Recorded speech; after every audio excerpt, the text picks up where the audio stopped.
Good morning, Benedict Arnold. Isn't that a desecration of the flag? I don't know. I was thinking about that, but I don't think so. Not when it's done with pure love. I'm gonna fold it into a triangle somehow. That's right. Don't let it touch the ground. I will not. I will not. Benedict Arnold. It's begun. What's up? Good morning. What's crack-a-lackin'? I was just talking to my friend, photographer actually, who's taking a road trip to Scranton, Pennsylvania.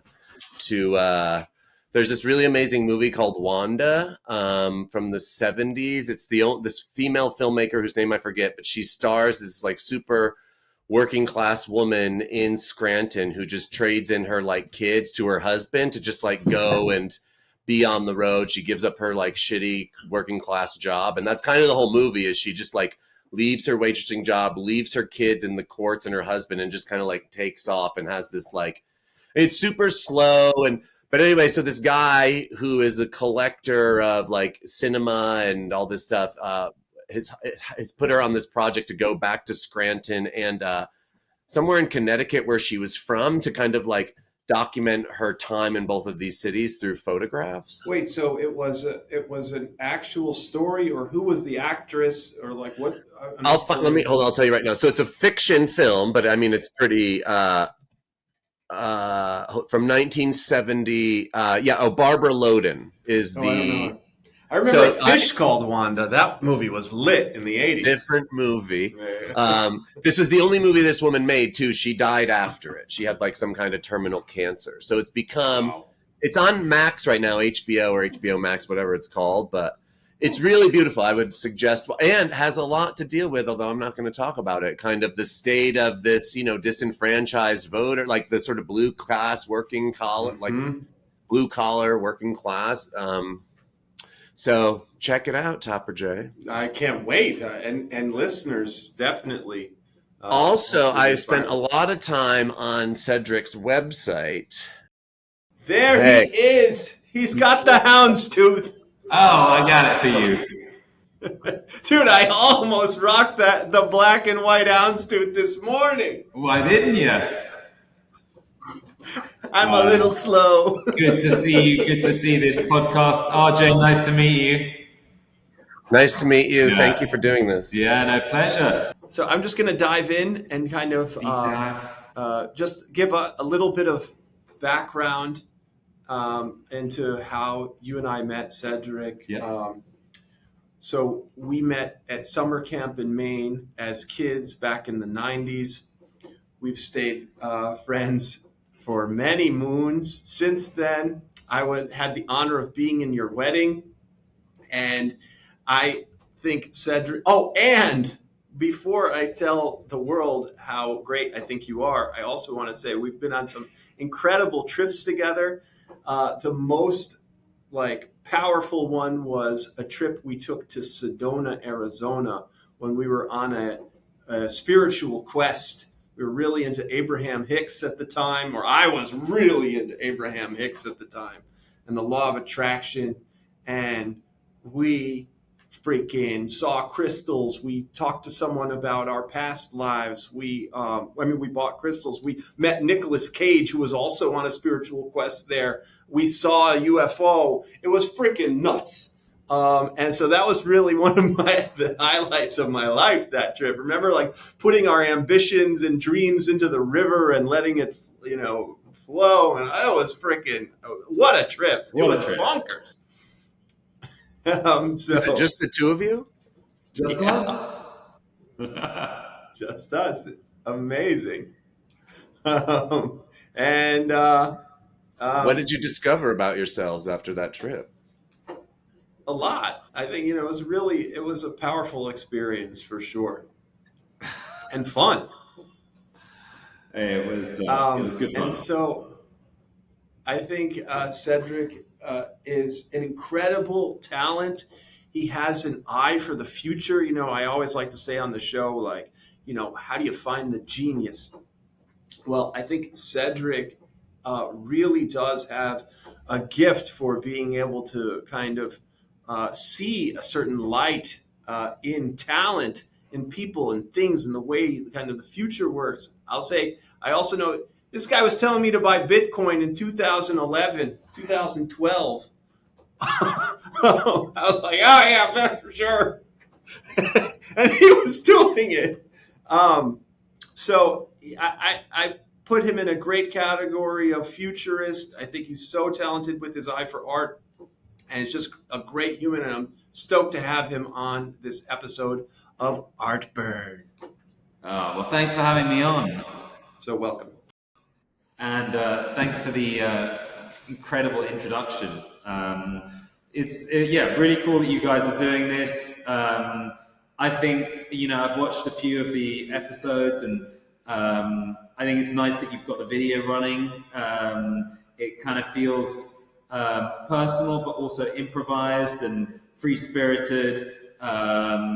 And cutting through a lot, which I think is what people want to hear when they listen to a podcast. So just an honor to be on the one of your first episodes. Yeah, you're our second guest, first art dealer guest. Fantastic. Too. So a lot of firsts. A lot of firsts. Can we just sort of dive right in and get your history in art, both in like, I guess, the contemporary art world and then previous, because your gallery's from 2022 you've been open? Yeah. So a bit of my background, I guess. I mean, we can go back to studying, and I studied art history for my master's. And at the time, I thought I'd set up a gallery at the end of the year or shortly afterwards. I realized how difficult that was. I put on a few pop-up shows the year I was studying, and kind of went at it in a very amateur way, in the sense that I thought, how difficult can this be? I'll find an artist, print a short press text, put some pictures up on the walls, get people to come along. I don't know how, but word of mouth, friends of friends. I'll flyer on the street and get people to come along to these exhibitions. And, I was pricing things very low at the time. I was kind of working with recent graduates. We were kind of doing, if an artist's artwork was expensive, I would then do an edition with them, or sell their editioned artworks or their prints or multiples so that it was accessible. But literally my price point, I kind of thought at the time, I was being entrepreneurial, and I thought, like, there's got to be a gap in the market for artwork that's like a few £100, £300, let's say $500, something like that. And so that was my approach. And I just thought, my friends have got that kind of money to spend. Let's start with all my friends, just get friends along to buy art. And the very first show I did was with an artist who graduated from St. Martin's, which is an art school here. His name's David Shillinglaw, and we did this edition named after the show, and it was called Something in the Attic. And I did this edition of prints, and we framed 10 of them. And so that for me was a big investment, because not only had I done the screen print, which was done by a friend of mine, or he's a good friend of a friend. So he kind of offered me a mate's rate, did this 3-color screen print, relatively cheap. We picked a nice paper, deckled edge paper. We just thought, let's do this print run, and we can sell those as well as selling some smaller original pieces. And I thought, like, if people want to buy the print, they're going to want it framed. So I went to a framer and I said, let's frame 10 of them, 10 of the same thing. And, and that was, very naively, I thought this was a good idea. And at the beginning of the night, of the opening, no one was buying them. And then an hour or two in, and I did this. I also, so just to give you context and why it was, why I'm saying like an hour or two into an opening, because openings are normally only 2 hours. My idea was to flip the kind of the the art world upside down in the sense that instead of opening from 11 to 6, I'd open from 6 till 11 in the evening. So it would be a bit more of a social thing.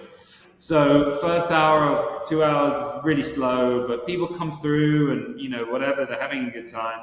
And then someone buys one and the artist is there in the room and he signs the back of one and someone sees it in the room being signed and he then does a doodle on the back and tributes it to that person who bought it. And we, you know, doing card readers at the time, just taking payments there on the spot.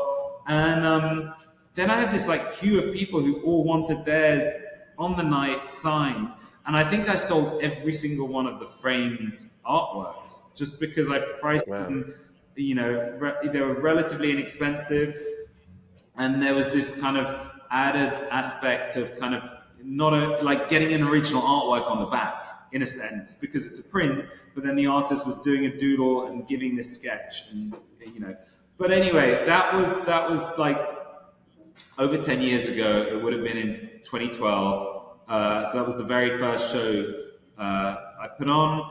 And then kind of when I graduated, realized, you know, it was going to be very hard to get a permanent space, pay the rent, have all the bills, and operate something that I really didn't have any insider knowledge of. I don't come from a family of collectors. I also, my previous job before that was not in the art world. So it's not like I had this training of having been at a gallery for 5 years or an auction house or, you know, so then I kind of kept putting on the shows, but went a bit more independent, and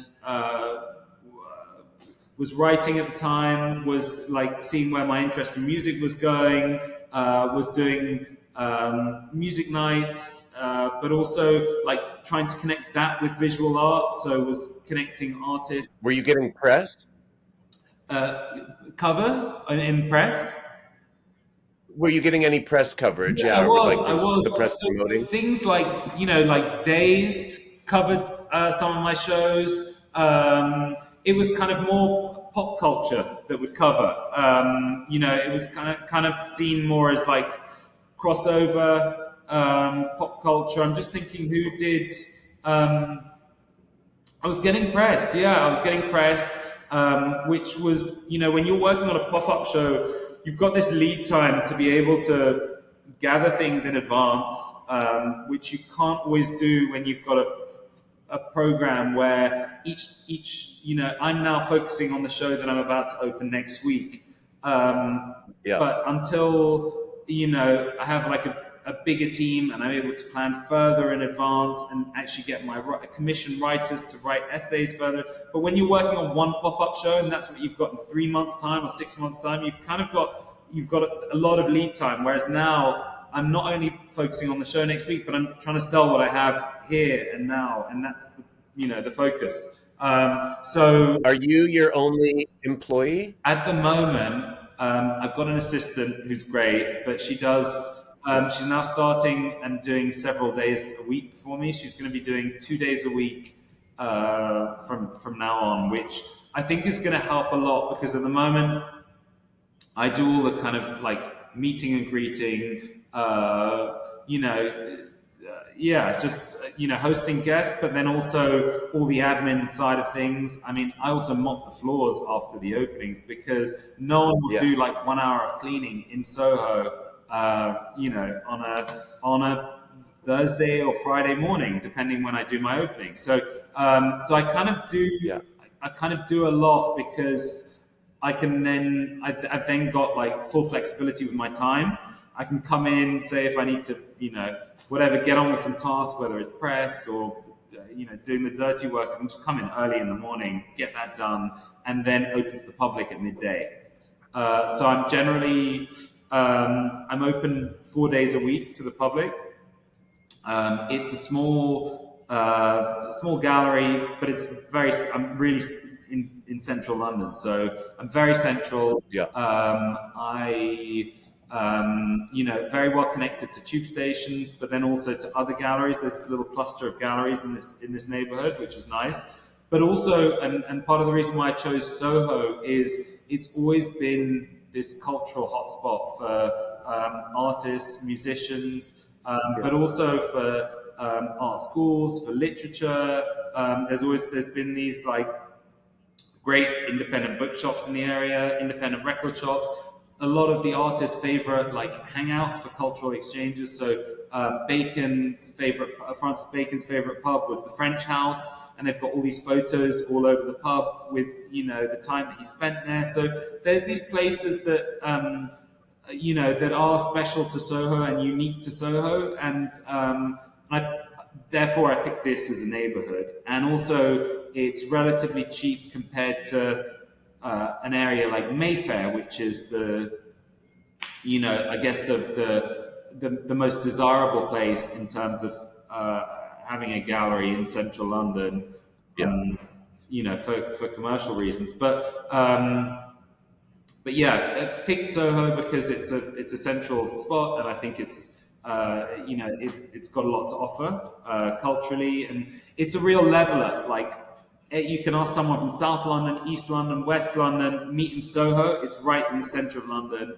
People meet, people come out. Yeah. But the other advantage, and I guess ties back to your question, is the rent is relatively cheap compared to another area of central London. So, And you're on the second story? First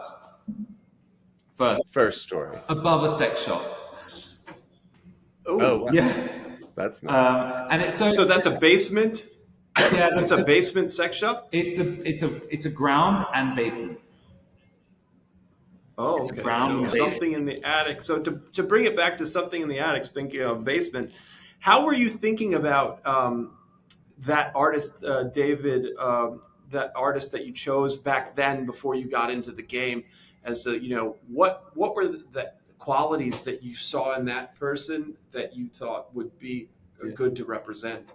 So, just to trace it back and where my interest first started was kind of I remember being about 17 or 18 and hearing about this gallery that was showing street art in London. And the gallery is called, or was called, and it's still online now, but more as an archive, it was called Elms Leicester's. And Elms Leicester's was Paul, who ran that gallery, was the first to show street art in London. So the story goes, like you might have heard of Lazaridis, Steve Lazaridis, who was Banksy's dealer. He came after, but Paul was the first to show street art in London. I remember being invited to this opening, or I kind of sorted out on the internet. It was, it was something that I would have searched and found that they were doing an opening, emailed them, and, and didn't know that it was just a thing that you could just show up to opening. So I emailed saying, could I come? And went along with a friend of mine, and we must have been like 17, 18. I was still at school. And I remember they did the opening. It was all free booze. And he'd set up this like table with like crisps and snacks and all this stuff. And I was like, wow, I remember having like a couple of drinks there and seeing the art. And I just thought, wow, this is great. But that was very much a kind of a street art, the beginning of the kind of the street art bubble kind of growing and turning into something. And so that was my Name drop some of the people of that era. In that era, so it was. Well, he never worked with Banksy, but he worked with a lot of the other contemporaries. So people like Space Invader, Jose Parla, who's still going, Cause back in the day, way before Cause was what Cause is today. Shepherd Ferry, or was that Bast, who passed away, I think, a couple of years ago, but he was. He was with that gallery. He was also with Eric Firestone, who's in New York and also in the Hamptons. I think we went to one of his shows together, Topper, like a while ago. But yes. Many moons ago. Yeah, moons ago. But it's the Connor Harrington. I'm trying to think the other. There's this like big roster of artists that he was showing, but Do you still have an interest in street art? Because it's very different from your program. Yeah, now. exactly. So I kind of, I guess, like that was my kind of entry into it, and it was something that was accessible at the time.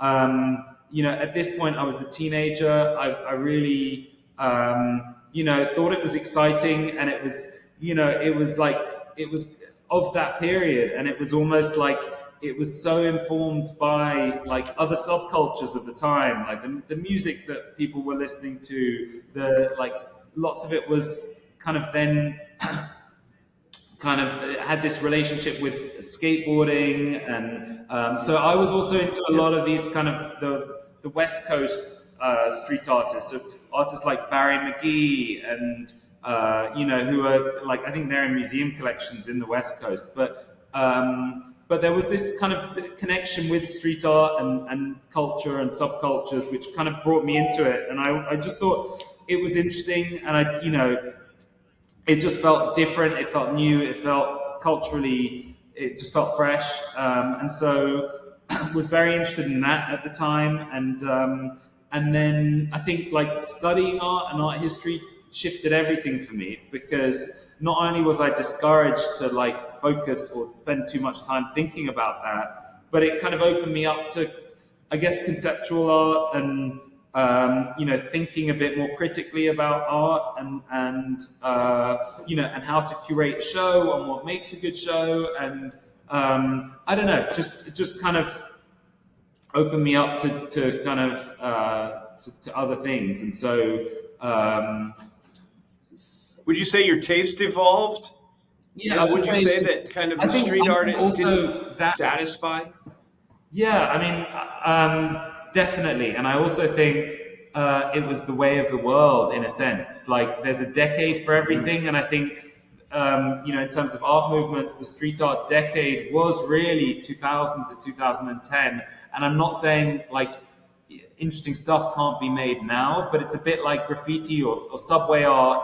There was that decade where it was made, where it was done, and it was really like there was this innocence to it and this purity to it, and it was pretty amazing just because of what was happening then. And I think Banksy can still make great work, and he's obviously one of the survivors of that movement and someone who's got like a lifespan way beyond it. But in terms of like it as a movement that we're going to look back at when we look at art history, and there's always decades for things and there's periods for certain movements. I think that is a thing of the past, and people have kind of like, art has moved on, and people have taken elements of that, whether it's like this spraying with acrylic or whatever, and then applied it in a new way to something else, and have taken.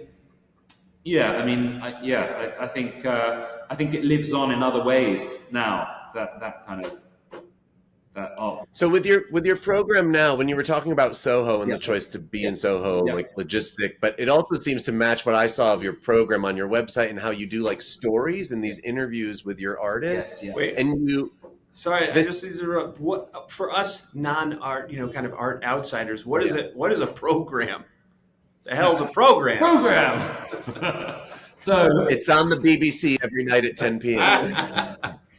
You don't have PM. So program. That's a great question, actually. It's kind of a way of structuring what you want to show, and kind of like your schedule. So like your upcoming program for the next 3 months, or for like a certain. I don't know whether you do it by quarter or by season or by, but is what you've got coming up. But it's not only exhibitions. So I consider my program to be event driven. So being a first floor gallery, I want to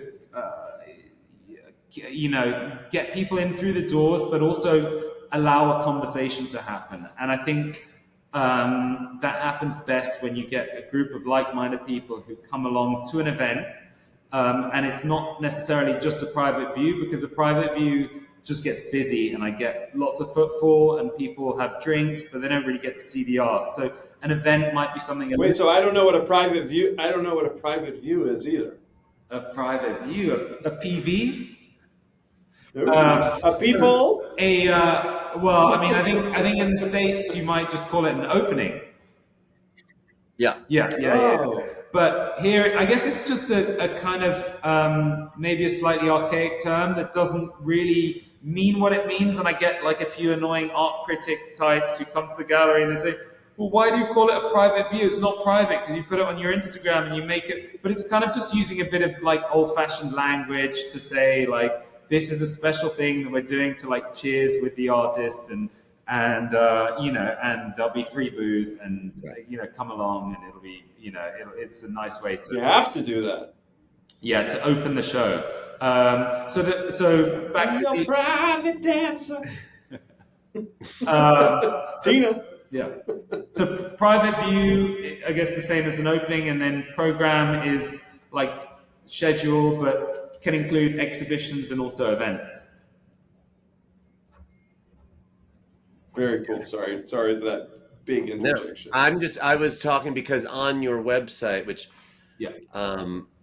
I don't think it feels, this is like corny maybe, but it feels very sort of family oriented, the relationship that I can sort of intuit from these stories you have. And you do like, you have kind of a small roster of artists and you do a lot of shows with the same artists, which is unique, I think, from the models that I've worked in America. Yeah. And I'm wondering if you can, I mean, it really does feel like familial or something, if you can talk about that. Yeah, absolutely. So I guess what I enjoy most about working with artists is the kind of ability to see their career progress, develop, and just move on. And I think if you're doing one-off shows and you're just putting on an exhibition, it does well commercially or it doesn't do well commercially, and then that's it, you give up. You kind of, you know, I don't know, I feel as though it's you're constantly like chasing the next thing or the I like what I've always wanted to do is kind of see the work develop, see where we can take, like you put on a show, think it's good or not, but like there's at the end of it you always think like we could do this better next time or we could explore something else next time, and I think like having that continuity allows me to kind of to see that development in the artist's career, in their practice, and then you also feel as though you're part of that kind of that development because you've seen, you know, you've worked with them for 2, 3 years, 4 years, however long it's been. The artist that I'm showing now, actually, I first showed in 2017 in my flat. So I was doing after Alex? Yeah, Alex Gibbs. So I showed him in my flat the year after he graduated from the Royal College in 2017. And we called it a salon exhibition. And the idea was we were playing with art in a domestic setting. So we were really like, the idea was to mainly use my study, which was a spare room, but then also kind of move it into the hallway, the kitchen, the living room. And we would do not only like a small, like, you know, by invite because it's your home, opening, but we would also do by appointment. So the exhibition was open by appointment, and it was generally, you know, kind of more that you kind of filter a little bit, and it becomes people who are either really serious about the artist's practice and they just really want to see what he's up to, or collectors who want to see a work because they're interested in purchasing it. So for me, it was a way of extending the PDF or the online presentation of the work into something that, you know, great to produce a PDF, but then if you can also put a few of those things up and say, well, come and view them here. That was a way of me offering, you know, people a chance to view the work without the overheads of hiring a space, without having to, you know, spend any money at all on it because it was just in my home. So it was literally, and it really had that kind of, that's how it started. It started because I was producing a PDF for someone who was interested in the work, and then I told the artist, well, why don't we put a couple of them up? Then people can view them. And then that idea spiraled into, well, let's do a whole exhibition at home. And then it turned into So you knew that this artist was sellable, or what was the spark you saw in this early artist that made you think that you could sell their stuff? And then how do you define evolving the artist? Does that mean the work gets more sellable, or it gets more like evolved, like from more conceptual? Like, what does that mean? Calling all Yale art students. Hungry for more inspiration? Head to Taste of China at 964 Chapel Street, where Sichuan spice meets a sophisticated vibe just a short walk from campus.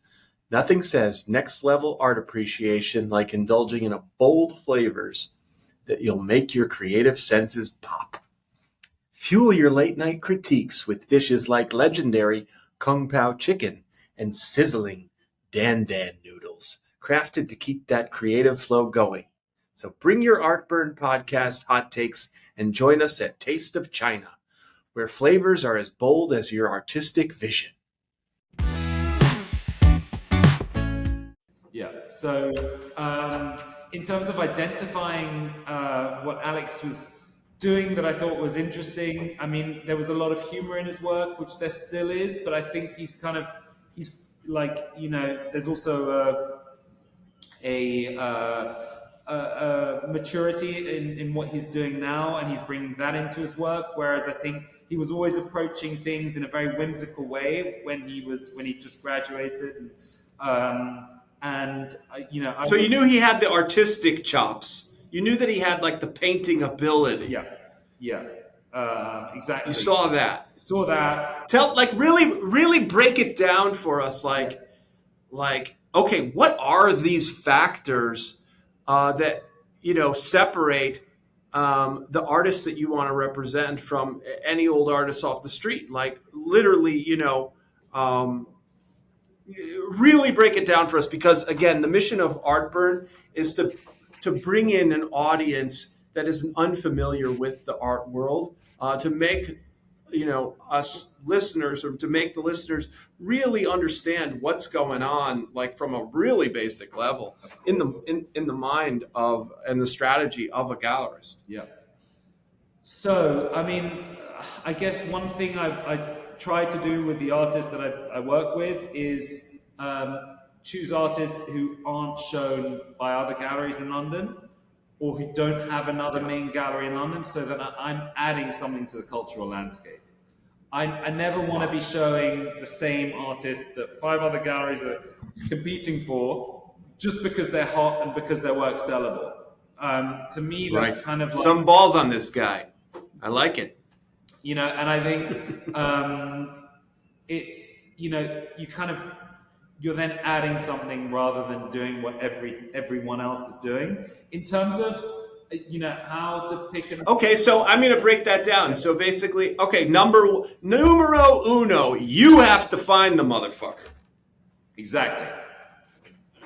Okay. Well, I like that. Yeah. I like that. Because, so you are the tastemaker. Well, because and one more thing that we talk about is the importance of, we arrived at, I wasn't even aware of this till RJ kind of gave me some chiropractoring.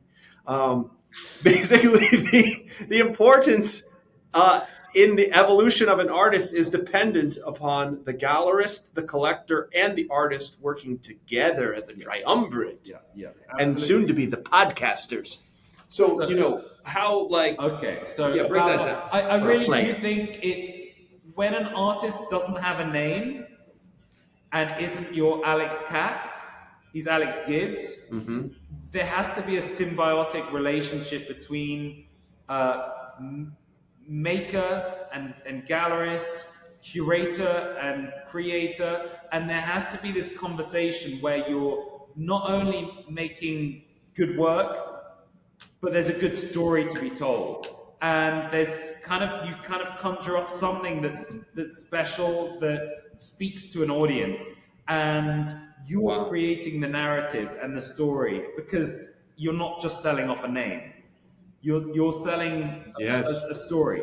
You're brand building, You're and selling brand a building story, is and storytelling. you're kind of, and I think for me, just to bring it back to what you were saying earlier, about having to find the artist, I think there's something exciting about working from the ground up, rather than poaching other people's artists, because you're seeing something that you think has talent, that you think's interesting, and you're working with that and seeing where it can go. And I think the easy Wow. thing to do is pick someone who is already in the press and everyone wants a piece of, and you're just jumping on that. Whereas I think if you can work from the ground up, and often mid-sized galleries don't do that. They just see what is doing well at a younger gallery, and they'll then take that artist and offer them a better deal and say, we can. Yeah, is that a fear for you as you've worked now with Alex Gibbs Yep. for 7 years, and his career has certainly grown? Like, will he have other opportunities or offers to go with a bigger gallery, and what do you do to keep him? Yeah. So, I mean, that's happened with a few of my artists, but generally, it's always it's a really tough thing when you've like, on one hand, you want to keep working with this artist, but if it's an opportunity that's like, I don't know, I think it is a really difficult thing. I haven't gotten to the point where it's a major mega gallery that wants to take on one of my artists, and I'll probably have more experience then when something like that comes along. But at the moment, I keep a really kind of close relationship and very personal relationship with all of my artists. So we have an open discussion about opportunities that get offered. So, for example, this afternoon I was speaking with one of my artists who got offered an opportunity by a gallery in Amagansett in Long Island, and I can look at my phone and I can tell you what the gallery or project name is, but they seem pretty legit. I'm curious to know what it is. Yeah, they seem pretty legit, and for me, that's almost something that I would support, because I want to get my artist out to the States. And if I can do that and get, then it's like more a collaboration with other galleries. And I think to kind of, I think answering this question now versus several years ago, now there's a more collaborative approach with galleries. So people co-represent. Often it's a big gallery and a small gallery. I think in the past there's been this thing where like you lose an artist altogether, and I think now larger galleries are thinking a bit more ethically about what that means to the and how it damages the smaller gallery and how it damages the kind of the art world ecosystem. And so I think there's now more this collaborative thing where a smaller gallery can offer the very personal touch, the kind of the time that's required maybe to help an artist produce the type of work that will do really well, and then the larger gallery can do nicer publications, they can put on bigger shows, they can offer bigger spaces, they can so it's a very different thing where with a big, they have bigger collectors. Get to bigger collectors. So I think if you can kind of combine the two, and there's a smaller gallery who's able to and the top person overseeing, versus at a big gallery you're just going to get your artist liaison person then dealing with that artist. Right. So I think bigger galleries have realized there's also something to be taken from working with a smaller gallery, and there's some expertise there of working with someone who's maybe more of a tastemaker and more and just kind of more on the ground than right. Like you're finding your artists by going to like other shows and graduate school programs, lots or of graduate school shows, and then I see a lot on Instagram, and that's also a good way to find artists. I think in terms of finding artists, like going. Nothing beats seeing stuff in person. Nothing beats going to a degree show, doing studio visits. If you like the look of something on Instagram and you know that they're in your city, and that's another reason why I'm in London and doing it here rather than, I don't know, opening a small place in the countryside or opening like here. You're really there's a lot to be seen. There's a lot to see, but there's also some of the world's best art schools are London based. So you really get, and then if you get in with some of the tutors and you get some early access to talent a certain year, then that's also great because you're not only like in the right city to see lots of art and lots of very exciting art, but you also, you can build relationships once you're based in a city, and the art world's small here. Although it's a big city, the art world is not small.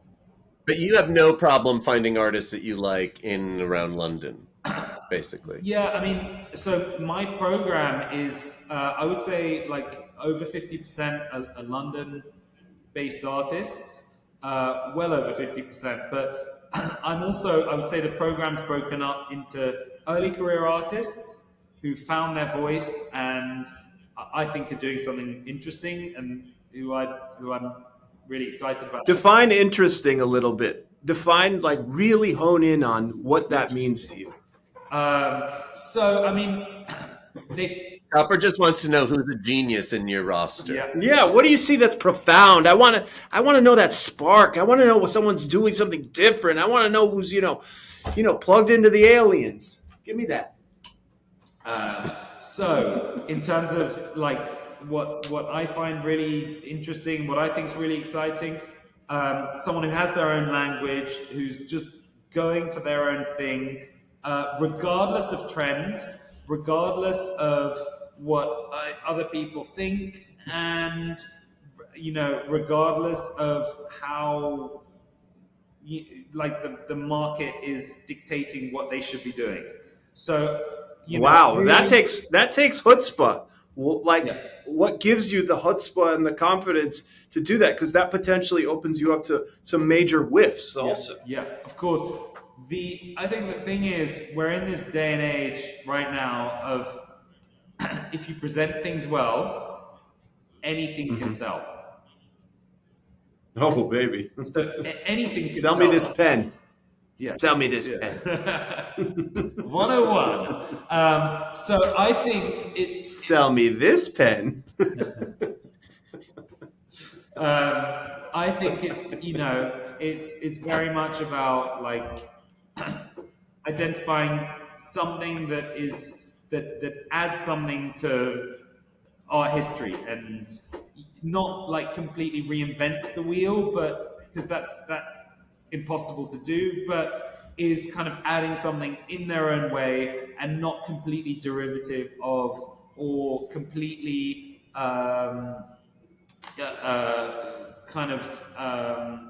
reliant on a movement that might not be here or a trend that might not be here in 6 months' time or a year's time or 2 years' time.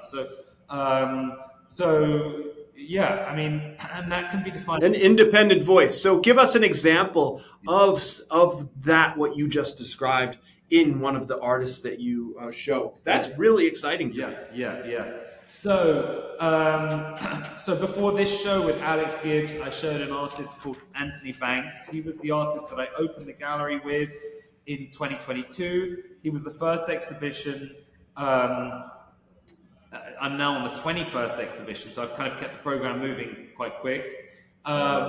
He hustles. Yeah, so he's got this signature framing device where he always puts two paintings in conversation with each other on the same surface and on the same canvas. And there's a lot of artists, and he's been doing that since he was at the Royal College 10 years ago. But there's a lot of artists who are now picking up on that. And on that kind of this, like either doing a framing device or a painting within a painting or two paintings on the surface. And his can be like, one could be this like decorative or ornate kind of or ornamental kind of frame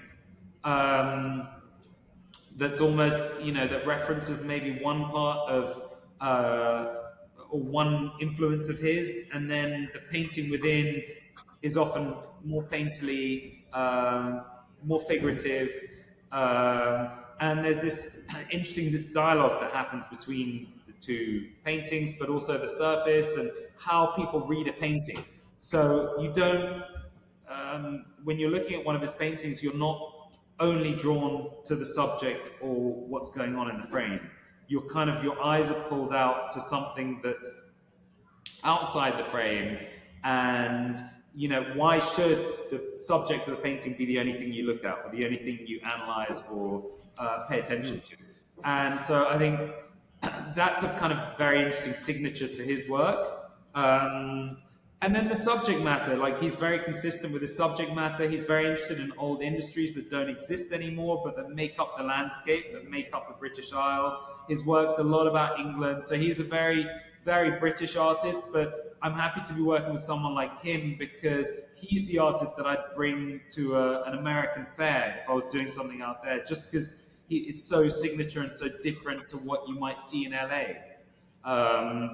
And so for me, that's something, it's hard to be like really radical and completely reinvent the wheel, because there's a lot of radical art out now. But I think it's kind of, doing it maybe in a quiet way that involves some, a bit of time spent with the work, but also a bit of consideration. And those are the types of things that I hope that a viewer will get from looking at the work. So you mentioned art fairs. Do you do art fairs? Have you applied? And if so, which ones? And how do you develop new collectors? Yeah. Because that's like when you work for the same again, just focusing on Alex Gibbs from, these 7 years, you have to develop new collectors all the time, because the same people aren't going to come back and buy, right? Yeah, absolutely. So I've done one art fair, which is a London-based art fair. I mean, initially I wanted to stick to London because it's I don't have the overheads of shipping the work internationally, putting myself up in a hotel, flying a team over, paying taxes and imports and for work that might not sell. And so I kind of have done this. It's this new fair / initiative called Minor Attractions. It was their first year was 2023, and I participated in the first year. One of the co-founders says, Where was it? It's the first one was London Bridge, so both in London. London Bridge was the first one, nice. And then Borough Market. The first one was in Borough Market, and then the recent one was down the road in Fitzrovia at the Mandrake Hotel. So they've kind of taken the vibe of some of these, the Basel Social Club and some other fairs that kind of do it in a more social way. And they've wanted to apply it to London. But the two people who set up are both gallerists. Jacob Barnes has a gallery in various projects. Johnny Tanner has a gallery as well in Harlesden, and he also shows at Frieze. So he's kind of like, not only is he, and at various other international fairs, so he's been around for a while. He's been around for 8, maybe 9 years. His gallery, and still considered kind of a young gallery, but is he's done the international fairs and wanted to set up and saw an opportunity to do something that was a satellite to Frieze, because there was something called the Sunday Art Fair that was maybe 6. Yeah, I've done that one. Yeah. And then they stopped that, and he thought, well, there's an opportunity here to do something smaller where we kind of curate the galleries who participate. We do this like kind of cultural program around it, whether it's talks, music performances, and so on and so forth. And we keep it really accessible, and we make it free. So the fair is free to enter, unlike Frieze, which is almost prohibitively expensive for a lot of artists. It's 40, 50 pounds. How much is it? 40 or 50 pounds to enter once, to just pop into the tent. There's a lot of art to see, but then you're also being sold everything. So, including, you have to pay for everything there. You have to pay for your, your cloakroom ticket, for your coffee, for your nothing's free there at all. Parking. Nothing for your £50 or £40 or whatever the Right. fair entry is. And then, of course, the privileged few and the collectors who actually spend money or might potentially spend money get in for free. So it's really the art students and the people who have to pay, and they wanted to do something which was free for those types, and and free for everyone, and very democratic and open. And so anyway, Can you give us an idea of the cost to do the fair with minor attraction? So like, what's the boost? It's an interesting model, because they do the last iteration was either you get a hotel room and you install in the hotel room, because it was in the Mandrake, and you go to town with it, and you can install on the bed, you can take down everything they had in the hotel room, use all the wall space, use the toilet, use the bathroom, do something really conceptual with it, but also do something that feels, I don't know, you can really kind of, do something that either fits into the artist's practice, or get the artist's practice to, or the artist to kind of commission something for the space. So the room model was that was several £1,000s. You'd need to spend, I think, £4,500 for a room. But then they also did, in the main area and in the communal area, you could just contribute one artwork. And that was like fee participation. You just pay £1,000. Any artwork, as big, as conceptual, as whatever you want it to be, you can have it there. And you also then become part of this thing that's visited by thousands and thousands of people over the week-long period of the fair. And you there's this cross-pollination of collectors who come to see another gallery.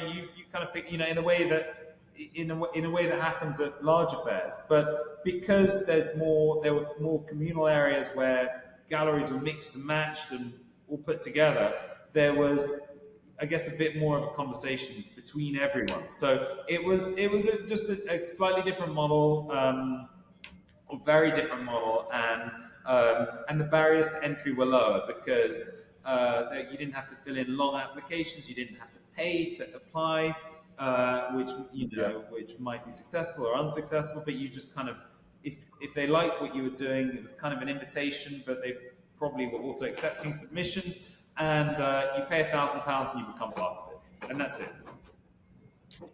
And was it beneficial for you to do that? It was a good long-term, short-term? I showed a more established artist. So I showed Mark Wallinger, who is kind of a household name here. He won the Turner Prize in 2007. He represented Britain at the Venice Biennale in 2001. He also had a Whitechapel solo exhibition in 2001, 2002, because it crossed over between the end of the year and the new year. He had a Serpentine exhibition. Was that secondary market or primary? I'm just learning these terms. The work was actually primary, so I was working with him. So what was his decision in going to a much smaller gallery than he had previously been with? That's interesting, because he was with Hauser and Wirth, which is the major mega galleries. I think just kind of he came to my gallery as a visitor initially, and he lives down the road in Soho, and he came, he engaged with the show, we had a lovely chat, and his friend who brought him here said, listen, write him a message, just see what he, maybe he'd be up for offer him an invitation or think about, and I just thought, well, I've got nothing to lose. I'll offer him an open invitation to do a performance or do an event here or do something. And then he kind of took it all very seriously, sat with me for coffee, then said, well, next step, come visit my studio. Next step after that, let's talk more about what we could do. And it ended up being a solo exhibition last year, which was great and was really well received. It's exciting. I got some really great museum people in who I would never have dreamt of getting in a year earlier. Like heads of a lot of big museums and museum collections and so on and so forth. And so a very different network to the type of people who are interested in early career artists. But why he came to me, or why, like how I was able to do that, I think, often like things don't always fully align with big galleries and certain artists. And so there can be a point where,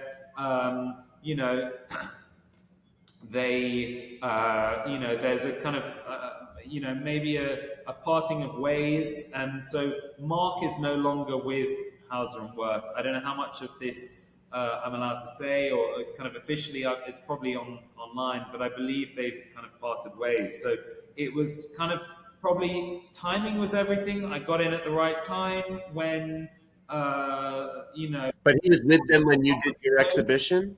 Sorry?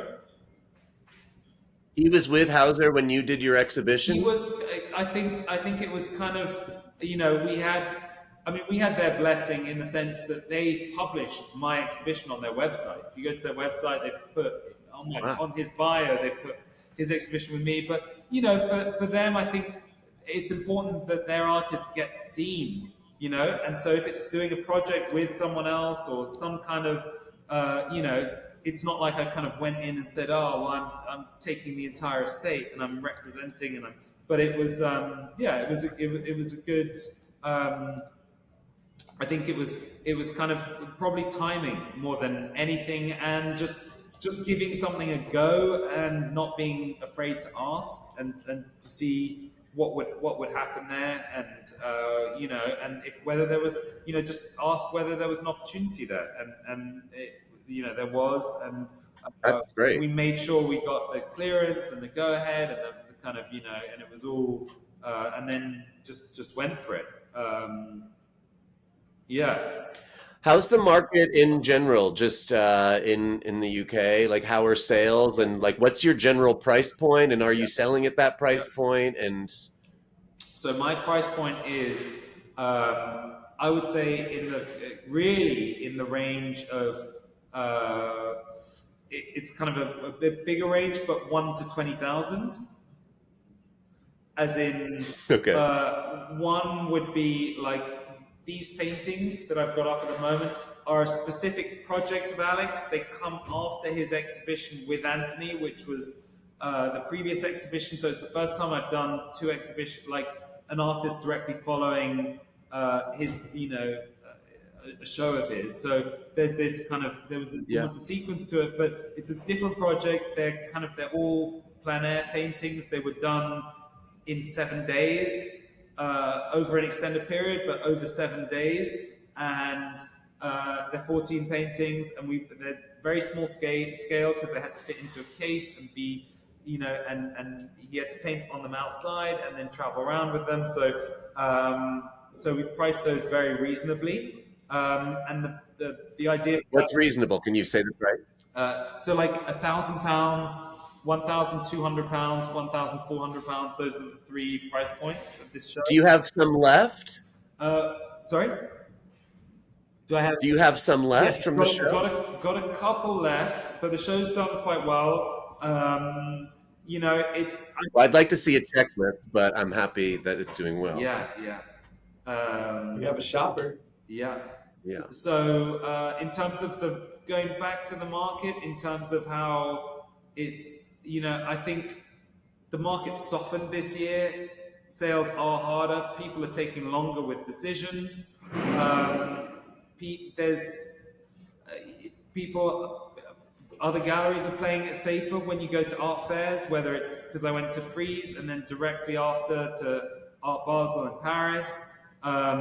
You can see what's on display is from the big galleries is they're showing it at a lower price point, but they're also showing safer work that's more likely to sell. I think this area that I'm in is like it's not the easiest, because I think there are maybe some categories where you go up and you've got an established artist and it's just stuff you've got waiting lists for the work because they're such a great name and everyone wants one of that artist. But those big galleries also have some artists that are really difficult to sell, and we're talking every gallery. The Gagosian have got artists who they struggle to sell. The big, so galleries always in their program have artists that do well, and then others that are kind of more challenging to sell. But Right. So how do you kind of think about the market versus the artist or the gallerist, or where do you kind of attribute the results? yeah.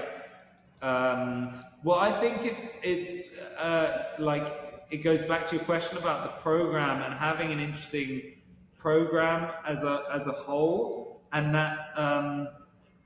So I guess programming is like what you've got coming up in the next 3 months, or what your program is for the next 3 months, 6 months. But your general program is like your cohort, or who you're showing, what you're doing, what your gallery stands for, what type of artist you're showing. So I would say my program is 7 or 8 shows out of 10 are painting shows, which some other young galleries or like really trendy galleries are sometimes doing it the other way around, and they're doing 2 painting shows out of 10, and 8 are very conceptual, very, kind of installation based, site specific shows that are, whereas mine, so that's my program. But then within the program, I know that I've got a few artists who are going to be more challenging than others to sell, but also who are very rewarding to work with, and who have maybe like kind of other strengths, whether it's the breadth of their practice, because they also make music, or they also do performance, and so while selling their paintings might not be the easiest thing, like we can do some great events with them, and we can do something really interesting with them in terms of the installation. And so I try to look at it as the program rather than just individual artists. And I think particularly at a moment like now where there's no clarity and you can't, like, things don't always make sense. So I'll put on a show of an artist who did really well for me 2 years ago and was selling out 2 years ago, and that's not happening anymore. I won't think short-sighted and think like, and freak out or get anxious about one show not doing well. I'll think bigger picture, and I'll think like, longer term, and where we can go next, and what we could do for a future show, and just kind of. You're kind of a dream dealer in that regard of like, if you're looking, to the future, to the next 10, 20 years, and able to like survive these downturns, that's like a real dream for an artist. Yeah. Well, I mean, that's why so small, so that the moment I start hiring someone and paying someone like a good salary because if I get someone, I've got to, full time, I've got to pay them well. That's also a huge overhead. That's like as much or if not more than my rent. Right. So that's probably doubling up overheads before all the kind of the immediate costs of putting on a show. And so I think like staying small and at the moment has allowed me to kind of shape things and shape the program, but also be very dynamic with like what I'm doing. So do you have a mentor?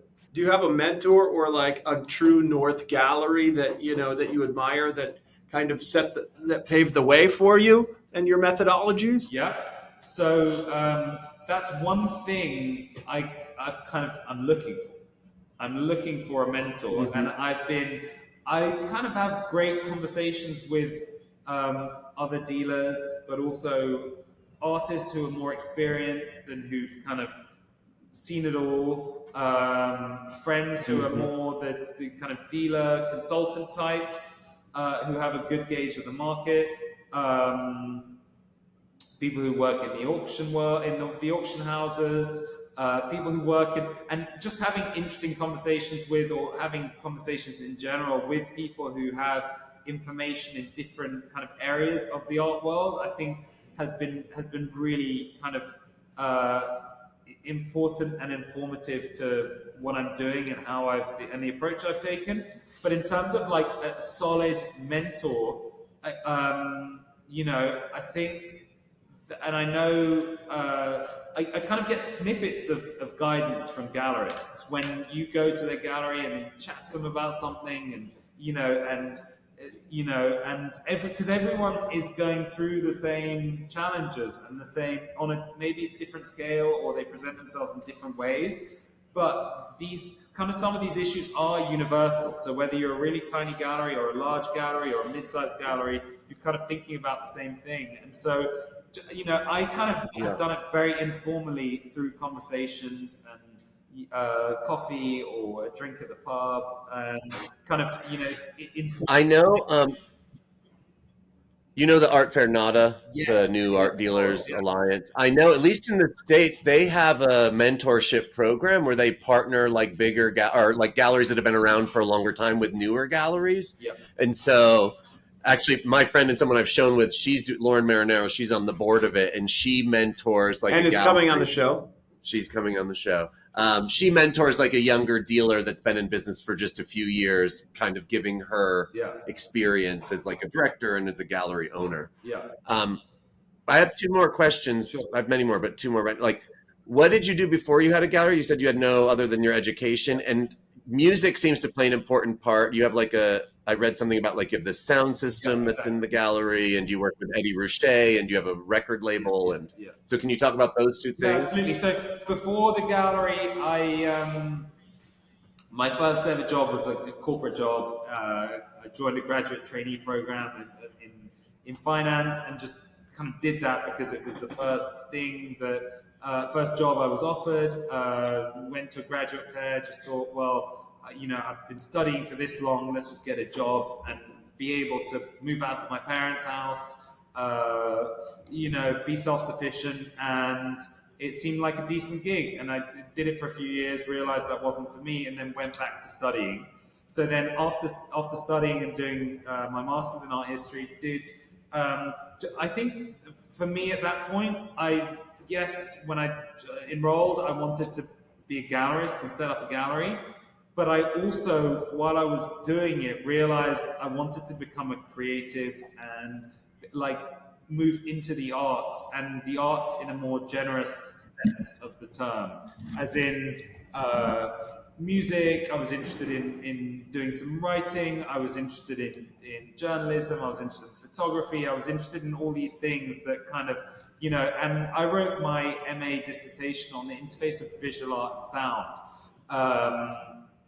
And so for me, that was like my interest in music and sound really, after studying, kind of grew and grew, and I kind of really enjoyed that. And I was doing a lot of doing various freelance gigs. So I used to write for platforms like the Vinyl Factory. I was also still putting on pop-up shows. I was doing, from the shows that I'd done and the contacts that I'd met, I was doing some advisory and working with some collectors. But that was all in a kind of like very word of mouth, and it kind of, and then I realized like, that it came to, and I was still doing this pop-up shows, and I got to a point where, and that moved into showing at Cromwell Place, which is a gallery hub in central London, and realized if I wanted to do the gallery thing, I had to do it. It was like now or never, like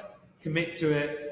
Because the issue I had with all the pop-ups was, and doing all the temporary shows, is I'd spend a huge amount of time finding a space. And there was no momentum. So you put on a good show, it was successful, but then you couldn't do any, you then like have to find another space in order to put on your next exhibition. So I was really like slowed down by that. And it was almost to the point where not only was I inefficient in how many shows I was putting on, but like I was losing momentum.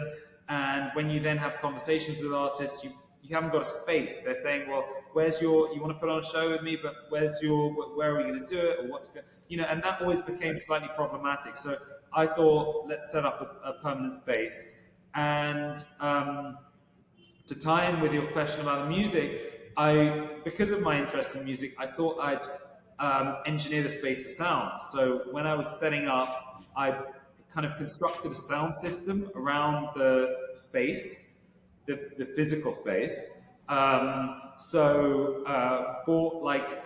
it's all it's all hi-fi gear. So it's not your like kind of stuff to play. I've also got a PA system, which is what I use for live events, which is a bit more of a kind of digital, robust system that a performance can run through. But the system that I kind of installed in the space is really for vinyl playback, and it's kind of a listening sound system. So I've got a valve amplifier, a turntable with like a very good needle cartridge and setup. I also did wired the space, so I've got like little sockets in every corner of the room, in all four corners, which allow me to plug in the passive speakers. So I'm not running speaker cables around the room. So you can put that in, put the speakers in, set that up, and either make it part of an installation or just do like audio playback sessions. And so for some artists, so Eddie Rouchet, for example, his paintings and his music, like they have there's a strong relationship between his two art forms. And so I've commissioned or produced two records, so a record to coincide with each of his solo exhibitions. And we've kept the record playing because the record was informed by his painting, and his painting was also informed by his music practice. So he was making music which then got him thinking about ideas for painting and what he would paint and how he would paint, and vice versa. And so we thought it was interesting to show the paintings with the music and with the sound. And did you play the record during the duration of the exhibition? It was on loop for the duration of the exhibition. So it would have been this 40-minute piece would have been playing throughout the 5 weeks of the exhibition. And have done that. I also showed another really great artist called Gillies Adamson Semple, and released one of his records called Volumes, which is it was a very conceptual show, and it was interesting because it was time-based, it was site-specific, and it was based around the music. So it was sound sculpture. So he was making all these sculptures around the room. We tinted the windows yellow, and it was this really atmospheric thing that was driven by the sound. Is that something you can sell? So you sell it as an installation, but you also sell it as the record. So the installation was available, and what we did to make the exhibition more commercially viable is a photographic edition. So he did that body of work was also, it was part of this pilgrimage to the oldest playable organ in the world, which dates back to the 15th century, to 1435. And he got to play on this organ, record music there, and he kind of reconstructed some of that here, but he also played this like very old instrument in a very contemporary way. So he treated it like drone music, or like he almost played it in a kind of modal way, which was really interesting. And so so that was an installation, but his initial concept for and working title for the show was Incognito X, which is the name of the Peak Consult speakers that I have, which are these Danish hand-built cabinets. But he thought they were curious things, and he thought, well, let's call the show Incognito X. And I said, we can't do that. Awesome. We can't call it, so we called copyright or something. Volumes, which is also what the record's called. But that's kind of how I managed to use the speakers in a way that's like not completely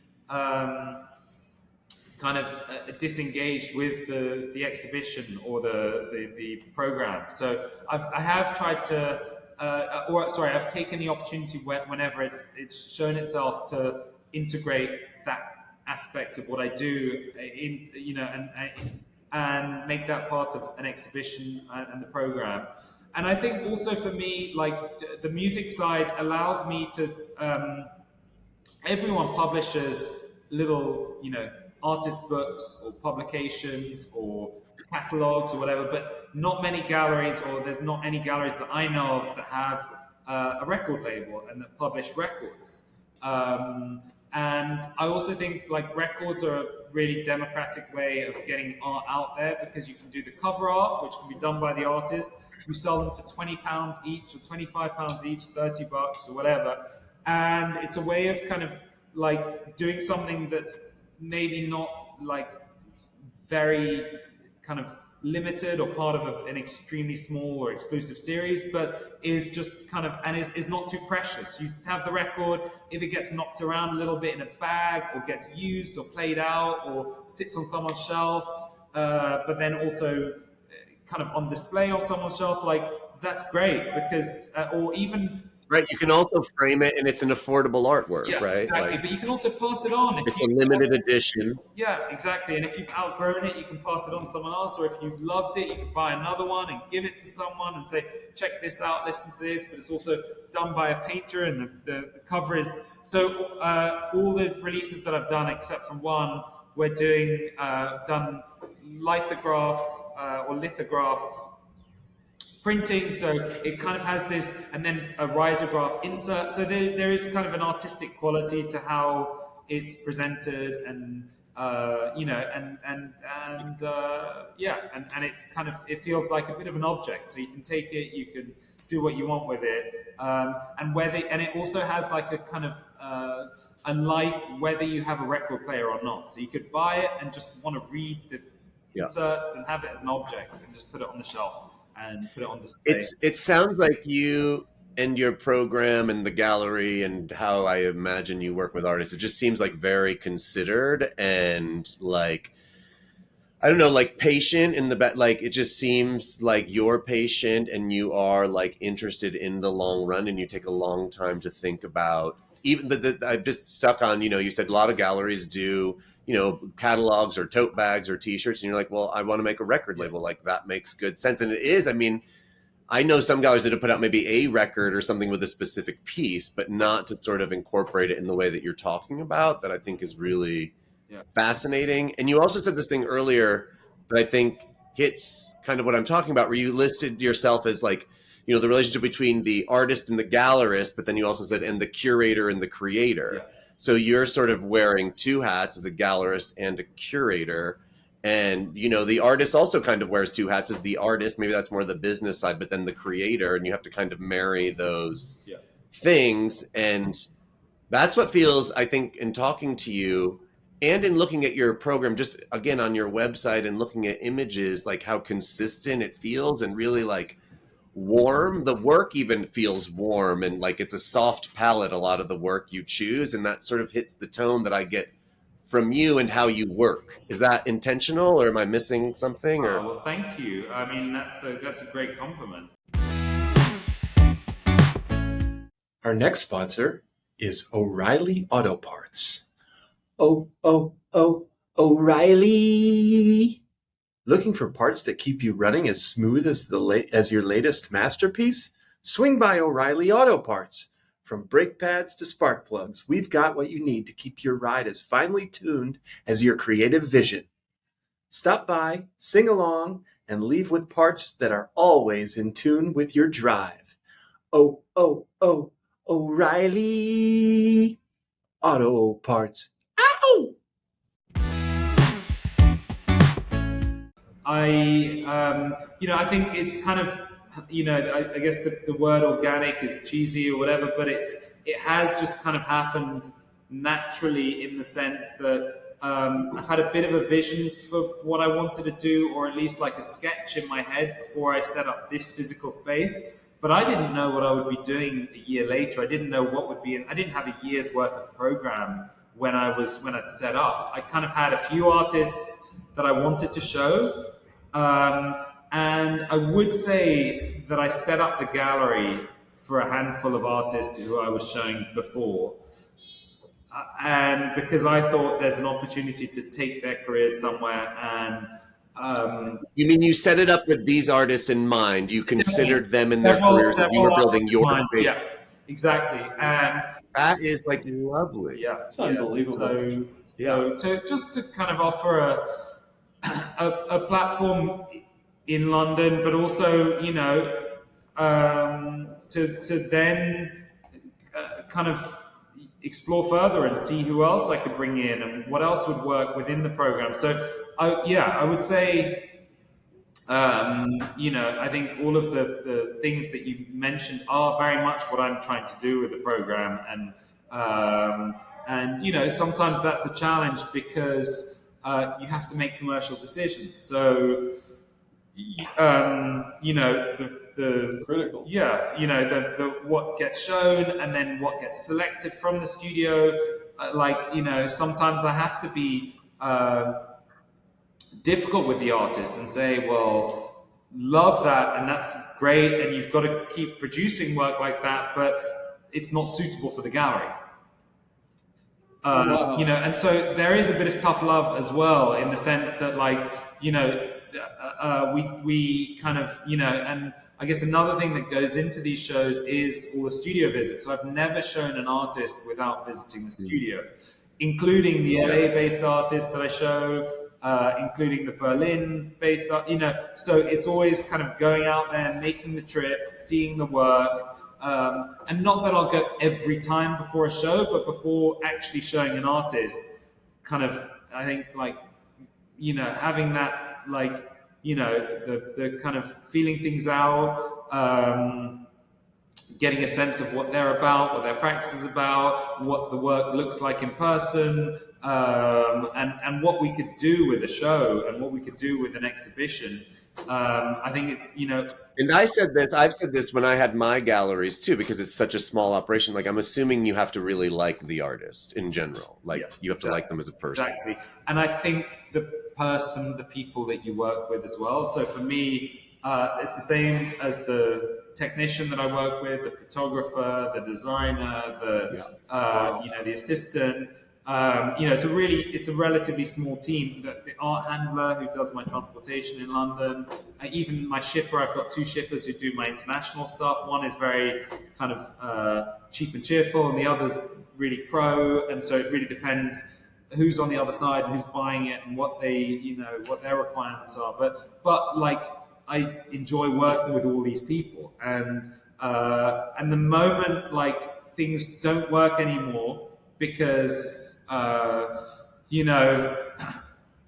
they're too busy to work with me, or they've got, or they're charging too much and I can't afford it anymore, then I have to look for something else. But I've kind of built this great and small team of kind of independent people that I work with. So It takes a village. much like the artist, that has to work, but also all the other people that I work with, that has to work as well.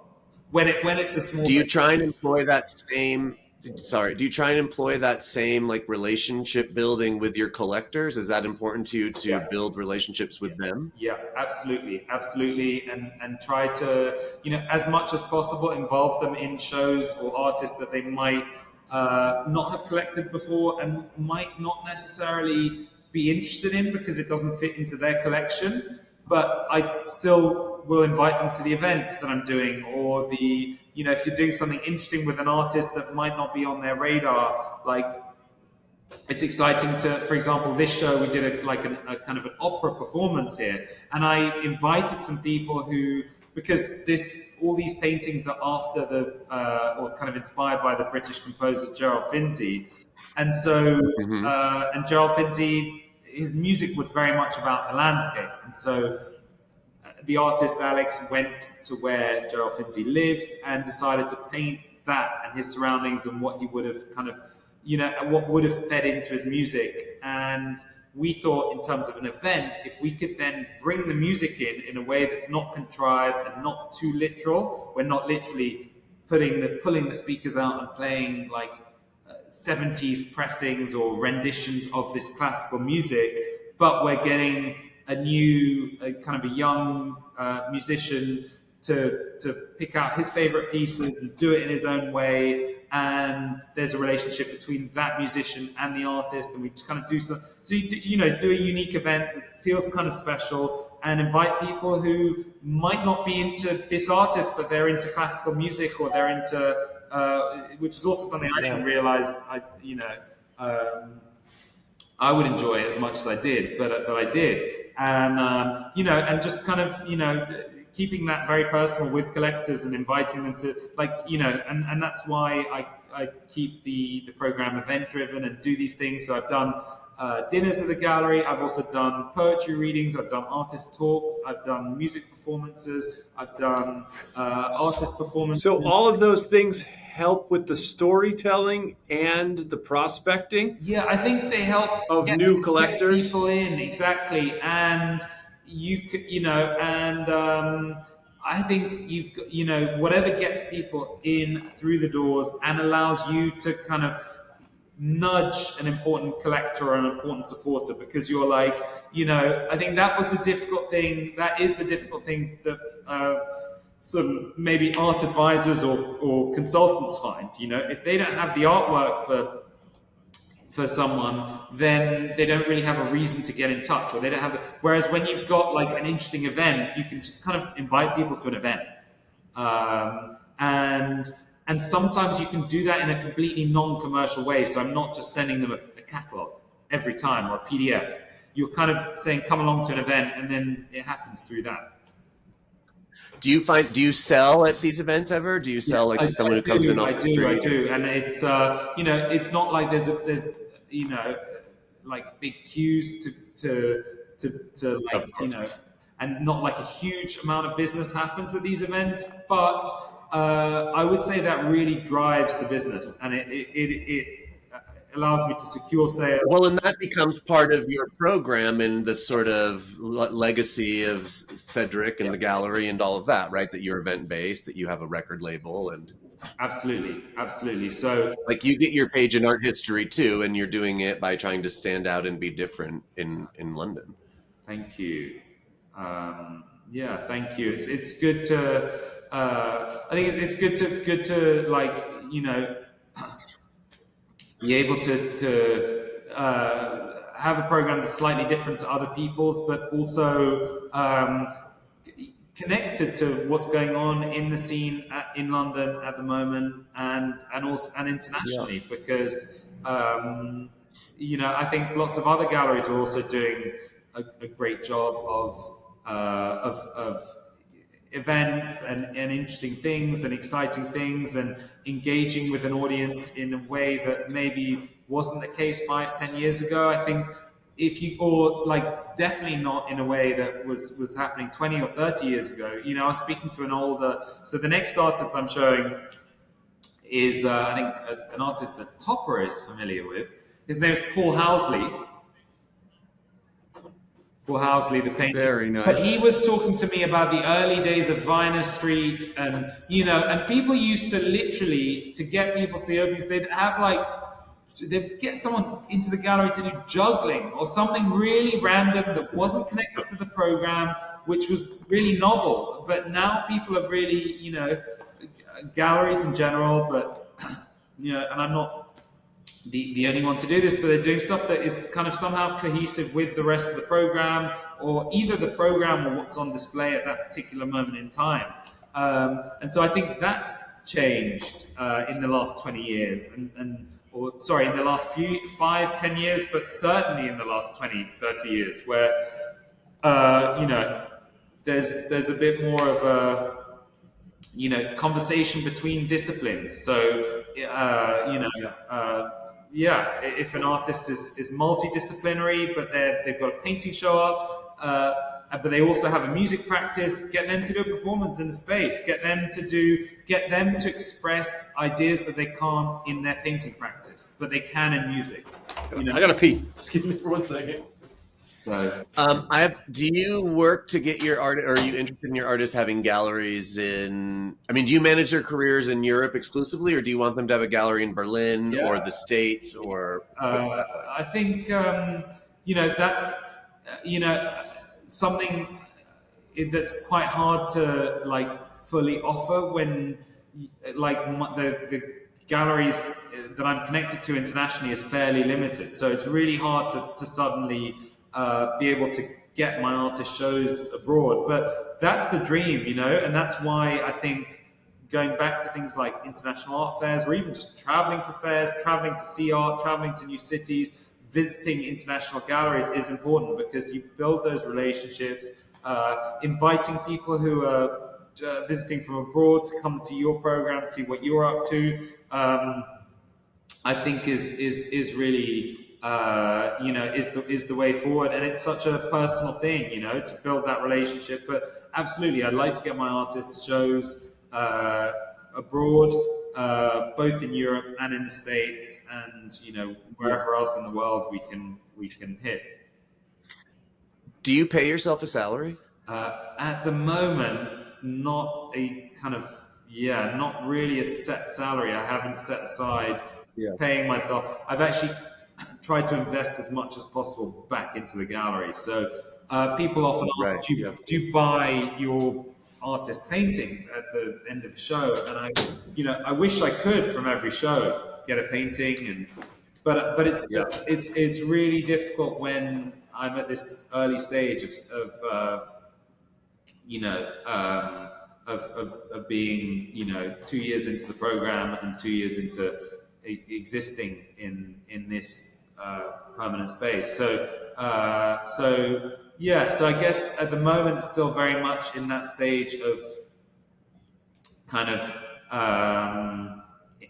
investing in it, both emotionally and in terms of my time, and in terms of and trying not to kind of see or kind of be reliant on immediate returns. So I've kind of almost seen the I guess the structure for it to I guess I've structured it in a way that obviously I pay myself, but I'm not at a point where I can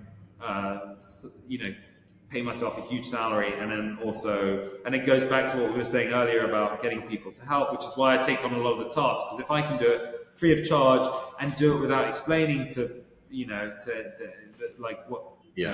what the task at hand is to anyone else, then I'll just do it myself and just get on with it, and then outsource the bigger kind of things that other people can do better than I can. So, for example, working with a writer who has an incredible kind of understanding of art history, but also a background in literature and poetry, and a PhD, and a kind of an expertise in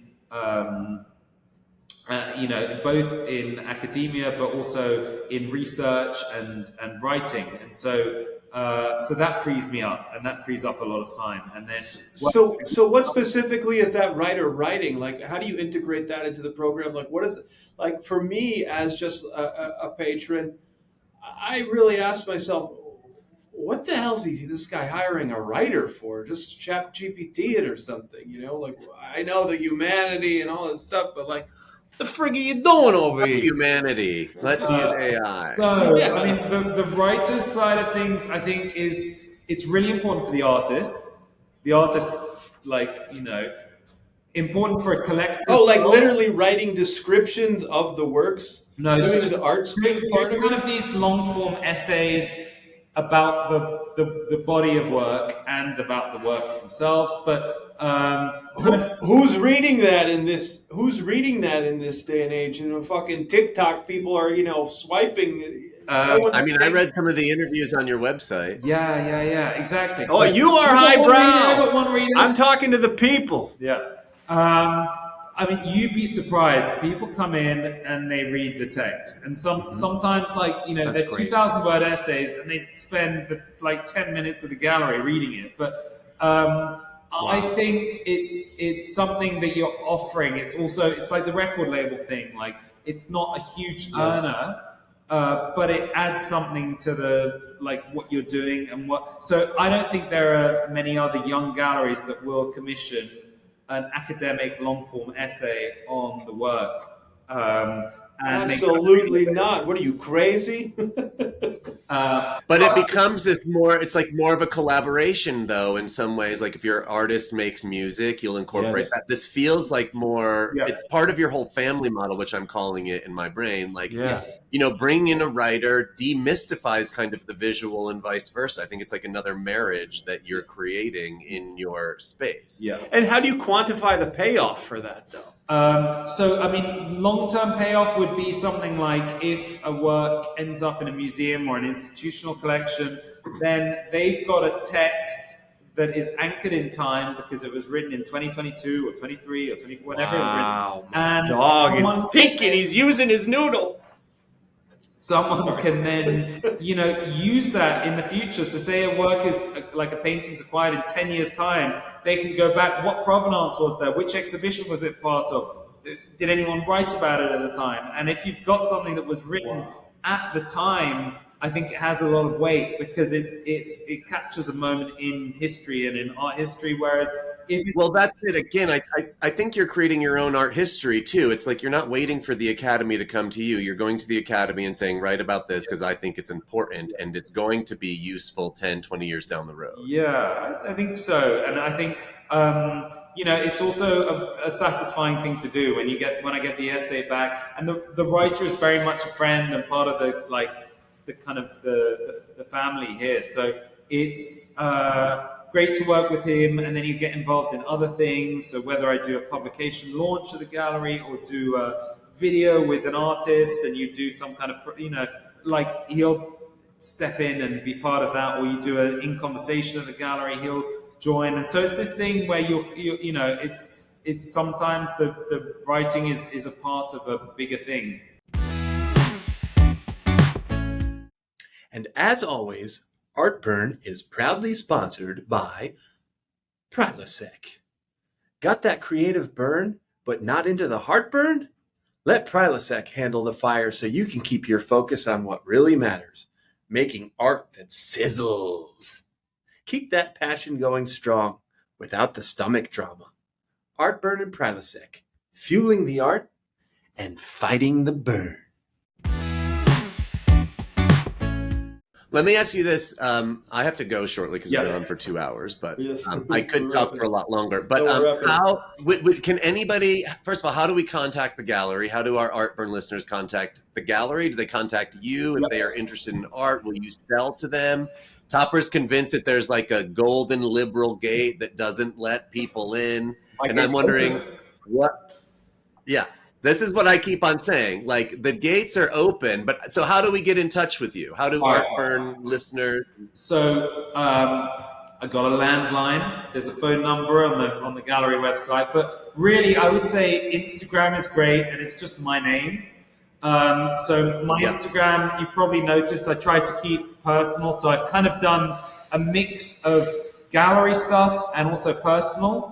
And I know a lot of people, and even younger galleries, they'll do the gallery Instagram, and then they'll have kept their own personal one. But I kind of I put my name behind the gallery anyway, and I'm not hiding behind anything. So I'm happy to stand for everything that's gallery related, but then also kind of people have this curiosity about like someone's life and what goes on behind the scenes and what they get up to. So, I mean, I think that's what gets, sadly, the most engagement. People, when I post either a photo of myself or like what's doing something abroad in another city, that's what like gets me 2,000 people looking at my story. And, but I think also that's what makes collectors want to work with you.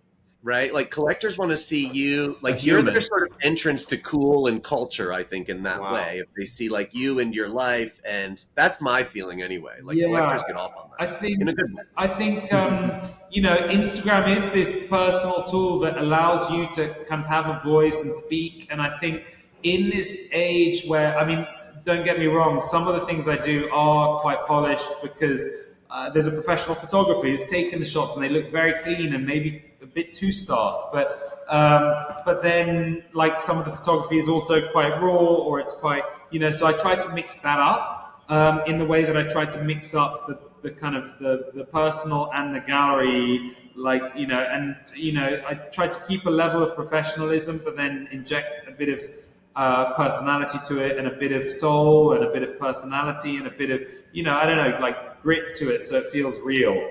But absolutely, what you're saying about like a way of connecting with collectors, because collectors' Instagrams are personal, and if they're then connecting with the galleries, and the galleries' Instagram is very, kind of a few kind of I guess a few layers removed from Larry Gagosian or who's behind the actual gallery, then they don't engage with that galleries, which is why you see a lot of big name galleries don't get much engagement on their Instagram, whereas you get these smaller, trendy, hot galleries, and I'm not saying I'm that, but like, who are You can aspire to be. getting much more engagement because they keep the Instagram personal. But I mean, I'm probably breaking all the rules because I started off by posting every other week, I think, and wanted to keep the cachet of the gallery being above a sex shop. You have to ring a buzzer, you have to go up a staircase, you kind of need to know how to get there. I've done this very discreet plaque outside where you kind of can just about make out what it is, and you push the buzzer, you get in, you know the address, you go upstairs, and I kind of wanted it to be this special experience for special people. They come up, they see the show. So I was like, I'm never going to put an install shot on the Instagram. And then slowly decided like, and that really worked for me during the first show. But then after that, I thought, you know what? Let's put the install shots, but let's do them towards the end of the exhibition. So unless the exhibition is an installation and it's an installation-based exhibition, so I'll put the installation shots at the end, so entice people through artworks to come and see them in person, and then paint a fuller picture of what is going on. But so I've kind of gone from hiding everything, not like hiding, but not like giving away very much and keeping this cachet, to kind of giving things away. But then more recently, I just thought, I'm going to put a post a day. I'm just going to post one post a day, which I think is not really the norm with galleries. I think people are more kind of slower. They don't want to, fill out people's feeds and don't want to be too. But I've kind of decided that's it. I'm just going to put stuff out there and constantly, if you want to tune out, that's okay. But I'm just going to put, so I'm kind of doing the Instagram in my own way as well. And there was a moment a little while ago where I thought, well, what are other people do? Well, like, what's the thing to do? And I was almost going to like think about that a little bit. And I was like, no, I'm just going to keep doing this. And then it came to me more recently, like just post every day, and so, so just drumming away. Very cool. Yeah. Well, that's great. Wait, I have the one show. last question Sorry. which I want to ask. I'm trying to ask everybody, what is it you need from the art world? Yes. And if it's money, give me a specific thing. I asked the first artist what he needed, and he said he needed more studio time. So what do you need as a dealer, as a curator? What do you need from the art world? That's a very, very good question. I think,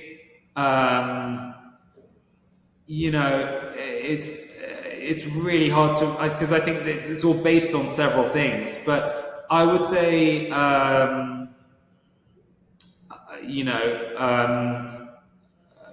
maybe going to what you were first leaning towards and saying a mentor. Maybe a really good mentor of a gallery that I respect and I appreciate, and not, it doesn't need to be a one-on-one every, but maybe that's what I need to take to learn from someone else's mistakes and to kind of take things to the next level, because you're always thinking, I've got a 5-year lease on this space, but hopefully when that runs out, I can go for a bigger space, or maybe before that, or maybe, but I think having a bit of guidance, some mentorship, I think would be hugely important. All right, we're gonna get that for you. I'm gonna tell the people that's what you need. That's really cool. I think what you said earlier, just piggybacking on that about the sort of big galleries doing the ethical thing now, which is to support these little galleries, or start supporting them in some ways. I think that, you maybe are birthing this idea here, right, on Artburn. It's exclusive, but if some of those bigger galleries just paid someone to be a mentor to talk to smaller galleries, they have the money and the resources. I think that could really shift a lot of the difficulties of time right now for smaller galleries that are just starting. Yeah, absolutely. I think it also,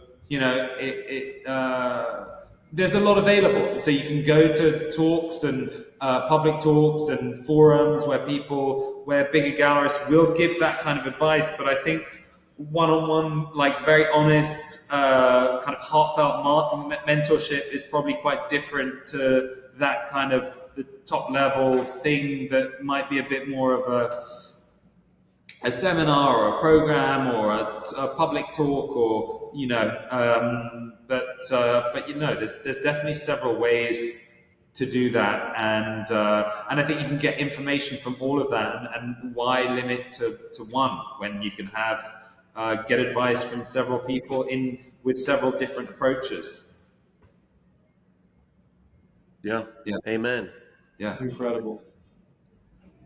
Well, thank you so much for coming on the show, Cedric. It was really entertaining, and you are always deeply appreciated. Thank you for having me. That was really some fantastic questions. And your program is, I really like if you do have available works by Alex, send them to me because I'd like to see. Yeah, absolutely. I'll send you a little. What's your email?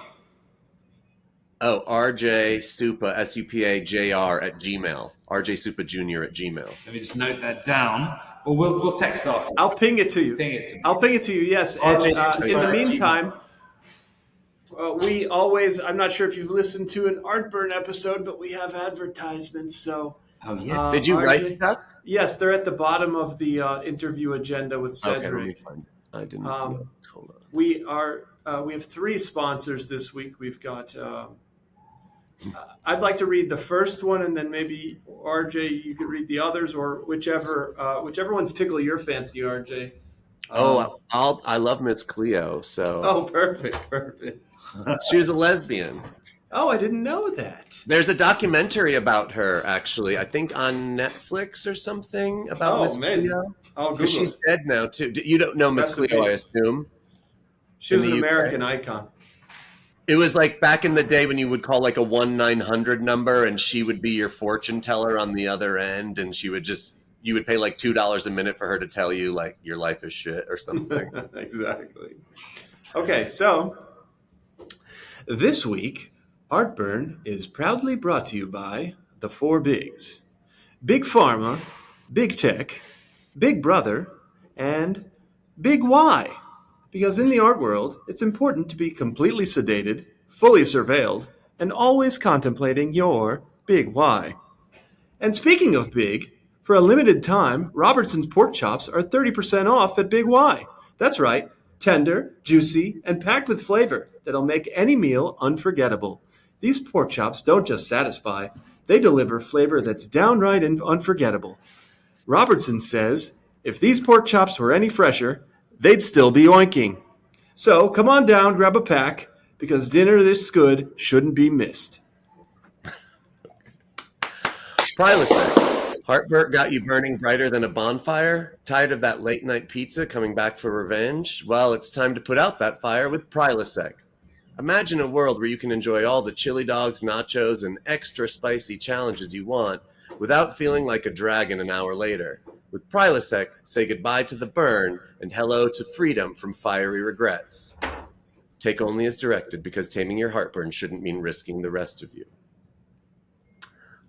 All right, this is the Miss Cleo.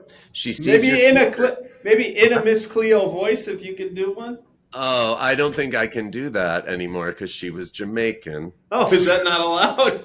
It's not allowed for me to impart my Jamaican patois, no. But you can imagine it if you want. Nerd alert. She sees your future, she knows your past, and she's waiting for your call. That's right, it's Miss Cleo, the one and only. If you've got questions about love, money, or what's hiding in the stars, then Miss Cleo's got the answers, baby. Just dial the number and prepare for a journey into the unknown. But hurry, the spirits don't wait. With her powerful tarot deck, Miss Cleo will reveal all the secrets that life has in store. Want to know if that special someone is the one? Or if you're about to land that dream job? Then call me now. Miss Cleo will give you the truth straight from the cards. To reach Miss Cleo, dial 1-888-MYSTIC-99. That's 1-888-697-8429, because your future is just a call away. Full disclaimer, I have no idea what that number is. And don't call it. It's going to be like Jews for Jesus or something. Yeah, Like, don't call it. Unless you're a Jew for Jesus, and then call it by all means. Art collecting Jew for Jesus. Cedric, thanks. This was really great. Thank you, guys. You really do have a really cool program, and so I hope Can't wait for you to visit. What's the space in Amagansett too? I'll text it to you. Let me just see. I find out my phone. Hold on a second. Yeah, I'd be curious to know what it is. So it is called, check it out and let me know. I want to hear let's exchange notes. Galeries Sardine. And gallery as I've in, never heard of gallery as in the French kind of, Yeah. sardine. The space is beautiful according to their website. Yeah.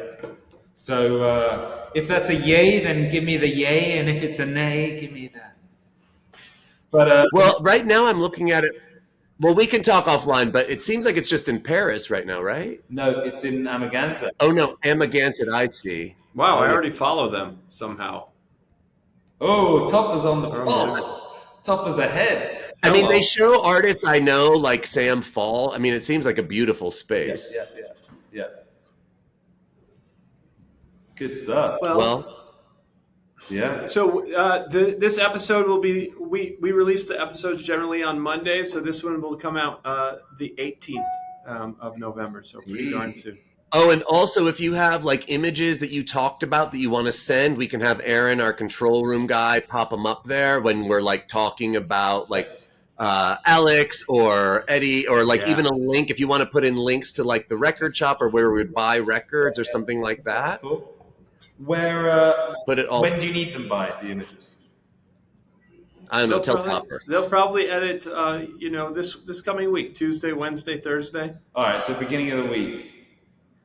Yeah, that would be ideal. I'll ping you over a few things tomorrow because I've got de-install on Monday, install on Monday, photographer in on Tuesday, doing a video on Tuesday. I won't be behind the computer those 2 days. So I'll ping over a few things tomorrow and Also, that last part should be on the show to hear how much like a gallerist does. Like all that stuff you just listed. Like, that's really important. You're not just sitting at a desk like waiting for rich people to come in and offering them champagne. Like you are working. And I think that's really important because I think the idea that every gallerist is just loaded, even if you're personally wealthy, I don't give a shit, but like you're doing like the work of running like a shop every day. And I think that's really important. Yeah.